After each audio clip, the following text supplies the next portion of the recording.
সামাজিক যোগাযোগ মাধ্যমের আলোচিত মুখ রুবায়েত ফাতেমা টুনি। রাজধানীতে বেশ কয়েকটি শোরুম আছে তার। অনলাইনেও বিক্রি করেন পোশাক এবং কসমেটিক্স।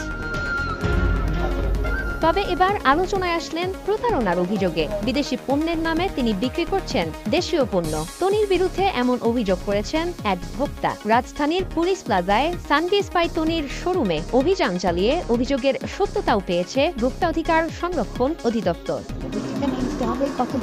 অভিযানে পণ্য আমদানির কাগজ দেখাতে ব্যর্থ হয় বিক্রেতা। ভোক্তা অধিকার জানায়, তৈরি পোশাক বিক্রির লাইসেন্স নিয়ে অবৈধভাবে বিভিন্ন কসমেটিক্সও বিক্রি করা হতো এই আউটলেটে। বেশ কয়েকটি অভিযোগ এসেছে এই প্রতিষ্ঠানের বিরুদ্ধে যে পাকিস্তানি ড্রেস তারা অনলাইনে বিক্রি করে, কিন্তু ডেলিভারি দেওয়ার সময় ঠিক তারা দেশি যে ড্রেস সেগুলো পাকিস্তানি নামে বিক্রি করে আসছে দীর্ঘদিন যাবত। এর প্রেক্ষিতে অধিদপ্তরের আমাদের যে সহকর্মী রয়েছেন তিনি নোটিশ জারি করেন।